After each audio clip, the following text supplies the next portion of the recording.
മതം എന്നുള്ള വാക്ക് പ്രയോഗിക്കുന്ന ഏത് പാർട്ടിക്കാരാ നമ്മളൊന്ന് ചിന്തിച്ചല്ല, നമ്മൾ സൂക്ഷിച്ചു നോക്കിയാൽ മതി.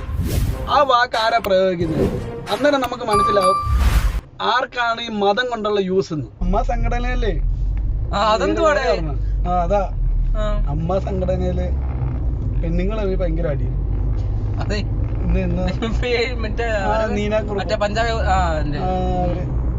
അവരായിട്ട് ഭയങ്കര അടി. അവരെ വോയിസ് ഒക്കെ ഇപ്പൊ വെളി വന്നത് നീ പുഴുത്തിയാവൂടി എന്നൊക്കെ പറയുന്നത്. അല്ല അത് വേറൊന്നല്ല, എനിക്ക് തോന്നേ ഇവരെങ്ങാണ്ട് തിരുവാതിര കളി ഇവരുടെ അതിനെങ്ങാണ്ട് പിള്ളേരെങ്ങാണ്ട് ഉണ്ടെന്ന്, സംഘടനയിലെ പിള്ളേരുണ്ടെന്ന്. സംഘടനയിലെ പിള്ളേരെ സമയത്ത് ഈ മീനാക്കുറിപ്പ് എങ്ങാണ്ട് ഫാഷൻ ഷോയും വെച്ചിട്ടുണ്ടെന്ന്. Fashion കണ്ടില്ലല്ലേ videos? അത് നമ്മളാ വീഡിയോ ഒന്നും കണ്ടില്ല. എന്നിട്ട് ഇവരാണെങ്കിൽ ആ പിള്ളേരെ കൊടുത്തില്ലെന്ന്. ആകെ മറ്റേ കൊച്ചിലുള്ള മാനസ വേറെ ആരും ചിലപ്പോ പിള്ളേരല്ലേ, അന്നേരം ഇവിടെ പ്രതീക്ഷ കാണുമായിരിക്കും. അങ്ങനെ ഇവര് ചോദിച്ചിട്ടെങ്ങാണ്ട് കൊടുത്തില്ലെന്ന്. എന്നിട്ട് അവിടെ ആ ഗ്രൂപ്പിലുള്ള ഏതാണ്ട് പെങ്കൊച്ചും മെസ്സേജ് ഒക്കെ അയച്ചിട്ടുണ്ടെന്ന്. ഇവർക്ക് ലക്ഷ്മി പ്രിയൊക്കെ അയച്ചിട്ടുണ്ടെന്ന്. ചേച്ചി പറ്റത്തില്ല, ഞങ്ങൾ അതിന് വരാനാ ഇഷ്ടം എന്നൊക്കെ പറഞ്ഞിട്ട്, അതായത് തിരുവാതിര കളിക്ക് പോകാനാ ഇഷ്ടം എന്നൊക്കെ പറഞ്ഞിട്ട്. അന്നേരം ഇവര് മനഃപൂർവ്വം അങ്ങാണ്ട് നീനാകുറുപ്പ് മനഃപൂർവ്വം വിടാത്തതാണ്. നമുക്കറിയത്തില്ല എന്റെ സത്യാവസ്ഥ. ഇപ്പം ഇത് പിന്നെ ഇപ്പം ലാലേട്ടനും മമ്മൂട്ടിയല്ലേ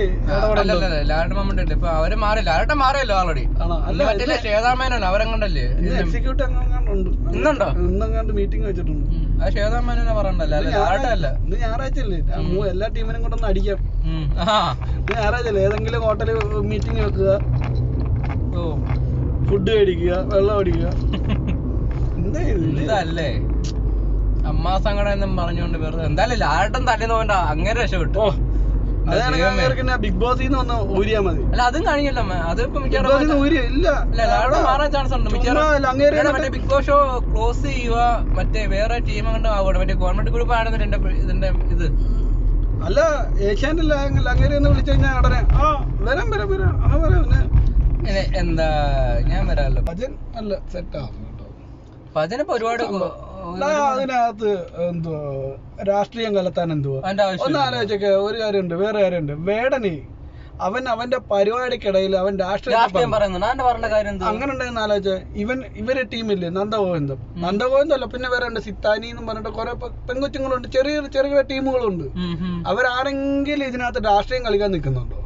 ഏതെങ്കിലും പാർട്ടിക്കാർ ഈ വേണമെന്ന് പറഞ്ഞ അവൻ വന്നിട്ട് എന്തോ നോക്കി വോട്ട് ചെയ്യുക, അങ്ങനെ ഡയലോഗ് അടിച്ചോണ്ട്, അതായത് കമ്മ്യൂണിസ്റ്റുകാർക്ക് വോട്ട് ചെയ്യുക, ഇപ്പൊ പോകുന്ന പാർട്ടിക്കാർക്ക് വോട്ട് ചെയ്യുക എന്നാണ് അവൻ പറയുന്നത് അവിടെ. എന്നിട്ട് മറ്റേ അങ്ങേര് വന്ന് കല്യാണത്തിനൊക്കെ വിളിച്ചല്ലേ, കല്യാണം വിളിച്ചോ എം വി ഗോവിന്ദൻ വന്നിട്ട് എന്തോ ഇവന്റെ. ഞാൻ ചോദിക്കട്ടെ, ഈ മതം എന്നുള്ള വാക്ക് ആരാ കൂടുതൽ പ്രയോഗിക്കുന്നത്? നീ ശ്രദ്ധിച്ചിട്ടുണ്ടോ? മതം എന്നുള്ള വാക്ക് ഏത് പാർട്ടിക്കാരെ? കമ്മ്യൂണിസ്റ്റുകാരാണെന്ന് തോന്നുന്നു. കമ്മ്യൂണിസ്റ്റുകാരാണെന്നല്ല, കമ്മ്യൂണിസ്റ്റുകാരെ കോൺഗ്രസ്സുകാരെന്ന് വെച്ചാൽ തിരിച്ച് LDF എങ്ങനെങ്കിലും ഇറക്കാൻ വികസനം ഇതിൽ ഉണ്ടാക്കുന്നില്ലെന്നും പറയാം. ശരിയാ, വികസനം കാരണം വെച്ചാൽ ഇവര് തുടക്കം വെച്ച കുറെ ഐഡിയാസ് ഇവര് തിരിച്ചു കൊണ്ടുപോയി, ഇവര് ചെയ്തു വെച്ചിട്ടുണ്ട്. അതൊക്കെ അത് ചെയ്തതിന് അവര് വികസനം അവര് ചെയ്തിട്ടില്ല. അത് പക്ഷെ അവര് തുടക്കം ഇട്ടിട്ടുള്ള അതിന് നമ്മൾ അതേണക്ക് വരണം. അല്ലാതെ എന്റെ ഫ്രെയിം, എന്റെ ബോഡി, എന്റെ ഫേസ് കാണുന്നത് അങ്ങനെ വെക്കേണ്ട കാര്യമില്ല. ഇത് ഇവരാണ് ഏറ്റവും കൂടുതലും മതവും ജാതിയും വർഗീയതയും പറയുന്നത്. ഈ നീ ശ്രദ്ധിച്ച ഇവരെല്ലാരും ഒരൊറ്റ വാക്കേ പറയുന്നുള്ളൂ. മതം എന്നുള്ള വാക്ക് പ്രയോഗിക്കുന്ന ഏത് പാർട്ടിക്കാരാ നമ്മളൊന്ന് ചിന്തിച്ചല്ല, നമ്മള് സൂക്ഷിച്ചു നോക്കിയാൽ മതി. ആ വാക്ക് ആരാ പ്രയോഗിക്കുന്നതെന്ന് അന്നേരം നമുക്ക് മനസ്സിലാവും ആർക്കാണ് ഈ മതം കൊണ്ടുള്ള യൂസ് എന്ന്. വേറൊന്നുമില്ല പറയുന്നു. എന്നിട്ട് പിന്നെ വെറുതെ ഈ തമ്മിൽ തലിക്കുന്നവന്മാര് തന്നെ കൂടുതലും. അതുകൊണ്ട് എന്താ കേരളത്തിൽ പുറത്ത് വേറെ എവിടെയെങ്കിലും ഉണ്ടോ ഇവര്? ഇല്ല, വേറെ എങ്ങാണ്ടൊക്കെ ഉണ്ടോന്നല്ലേ, നോർത്തിലോ ബംഗാളിലെങ്ങാണ്ട് അവിടെയും പോയില്ലേ? ഞാൻ ഇവിടെ അല്ലേ കേരളത്തിലുള്ളത്, അതെങ്കിലും ഒന്ന് നിലനിർത്താൻ നോക്കണം ഇവര്. അത് പിന്നെ അവര് നിന്നേനെ അല്ലേ, അടുത്തോട്ട് നിൽക്കും. കാരണം വെച്ചാൽ ഇപ്പം പ്രദേശം എന്ന് പറയുന്ന ഒരു ടീം ഇല്ലല്ലോ. കണ്ടില്ലേ സ്റ്റേജിൽ കിടന്ന അടികൂടി, മൈക്കിന് വേണ്ടി കിടന്ന അടികൂടി. ഇപ്പൊ തന്നെ മുഖ്യമന്ത്രിക്ക് PR, ആഭ്യന്തരമന്ത്രിക്ക് ബിആർ എന്ന് അതെല്ലാം കൊടുക്കുന്ന കോൺഗ്രസ്സുകാർ തന്നെ. അതാണെന്ന് ഇതിന്റെ ഇടയ്ക്ക് ഇതെങ്ങനെ അവന്മാരെങ്ങനെ കയറി പോകുന്നത്? അത് വല്ല BJP സീറ്റും പിടിക്കും. ഈ വട്ടം കുറഞ്ഞ BJP നല്ല രീതിയിൽ സീറ്റ് പിടിക്കുന്ന എനിക്ക് തോന്നുന്നുണ്ട്. കാരണം ഇങ്ങനെ അടികൊണ്ടാണ് കിടക്കുന്നമാര് പറയട്ടെന്താ കാര്യം. നാട്ടുകാർ വെറും മൊണ്ണകളൊന്നുമല്ല ഇപ്പൊ അവര് പിള്ളേരും ഇപ്പൊ ചിന്തിക്കാൻ തുടങ്ങും. ഒരു ഭരണം മാറ്റം എന്തായാലും എല്ലാം ആഗ്രഹിക്കുന്നുണ്ട് കാണും. അപ്പൊ നമ്മൾ തന്നെ ചിന്തിക്കും ഈ വട്ടം മറ്റേ പാർട്ടിക്കാർക്കൊന്നും ഞാനിപ്പോ ആലോചിക്കുന്നില്ല. നമുക്ക് ഇപ്പൊ BJP എന്തായാലും വരുന്നില്ല, അവർക്ക് സീറ്റ് കിട്ടുമെന്ന് നമുക്ക് പറയാൻ പറ്റത്തില്ല. സ്വാഭാവികമായിട്ടും എന്ന് നമ്മുടെ കേരളത്തിലുള്ള എപ്പോഴും വോട്ട് ഉപയോഗിക്കുന്നവര് പറയത്തില്ലേ കോൺഗ്രസിന് എങ്ങനെ വോട്ട് കൊടുക്കും, ഇപ്പൊ തന്നെ അവര് കിടന്നിട്ട് അടി കൂടുന്നു. അതിന് അന്നേരം ആൾക്കാര് ഡബിൾ ചെക്ക് ചെയ്താൽ പോലും ഒന്ന് ആലോചിച്ച് നോക്ക്, അവർക്കൊരു വിഷയമില്ലേ. പിന്നെ അവർക്ക് നോക്കുമ്പോ ഒറ്റ ഓപ്ഷൻ കമ്മ്യൂണിസ്റ്റ്, വേറെ ഇനിയിപ്പോ വേറെ എന്തോ ചെയ്യാനെന്തോ പറഞ്ഞിട്ട് കാര്യമില്ല. അതല്ലല്ലോ ഞാൻ പറഞ്ഞ കണക്ക് എന്നെ നോക്കി വോട്ട് ചെയ്യുക. അത്രേ ഉള്ളു. ആൾക്കാർക്ക് നോക്കി ചിന്തിച്ച് ചെയ്യുക. നമുക്കതേ പറയാനുള്ളൂ, നമുക്കതേ പറയാൻ പറ്റത്തുള്ളൂ. ചുമ്മാ എന്നും ഞാൻ ഇന്ന പാർട്ടിക്ക് കൊടുത്തിട്ടുള്ള എന്ന് അതല്ല, നമ്മളെ വന്ന് ജസ്റ്റ് മാറി ചിന്തിക്കുക. അപ്പൊ ഞാൻ കമ്മ്യൂണിസ്റ്റിന് വോട്ടിട്ട് ഈ വട്ടം ഇവർക്ക് കൊടുത്താൽ എങ്ങനെ?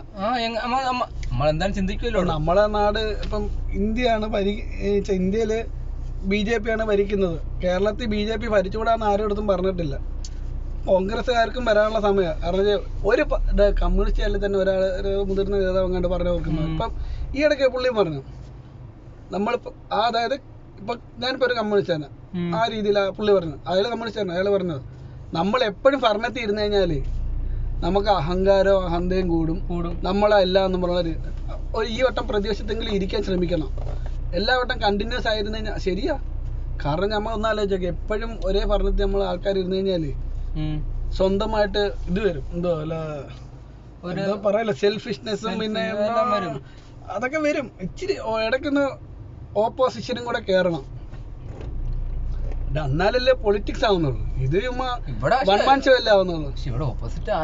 അപ്പൊ അതെ നമ്മളിപ്പോ കേന്ദ്രത്തിലും പറയുന്നു BJPക്ക് ഓപ്പോസിഷൻ ആരുണ്ട്? കോൺഗ്രസ്. പിന്നെ വേറെ അവര് ഒന്നും കട്ടുപിടിക്കുന്നില്ല. നമ്മളൊരു വീഡിയോ തന്നെ ഓരോരുത്തരും ഇടപെടുമ്പോഴേ പുള്ളി മാറി നിൽക്ക് എന്നാണ് നമ്മുടെ കേരളത്തിന്റെ മുഖ്യമന്ത്രി പറയുന്നത്. കടക്കുപുറത്ത് സ്റ്റേജ് ഈയിടയ്ക്ക് തന്നെ ഒരു പുള്ളിക്കാര് പോയി ഒരു ഫോട്ടോ. അയ്യോ ആ കൊച്ചിനെ മെഴുകലുണ്ടോടാ? അയ്യോ പാവടാ. എന്നിട്ടാ അത് കഴിഞ്ഞ് എന്നാ മെഴുകാൻ നിക്കാതെ വെറുതെ ഇത് വന്നിട്ട് പറയാം ഞാനതിന് സെൽഫി എടുക്കാൻ ശ്രമിച്ച പോലും. ഫോൺ വന്നെന്താ മുഖ്യമന്ത്രി കാണാതെ മുഖ്യമന്ത്രി അടുത്ത് എന്താ സെൽഫ് ഇപ്പൊ പ്രൈവറ്റ് കോൾ വരുമ്പോ നമ്മള് മുഖ്യമന്ത്രി എടുത്തിട്ട് ചെല്ലുമ്പോ ആ ഫോണും കൊണ്ടാണ് ചെല്ലുന്നത്. ഇത് അതൊക്കെ നമുക്കറിയാം. ഫോട്ടോ എടുക്കാൻ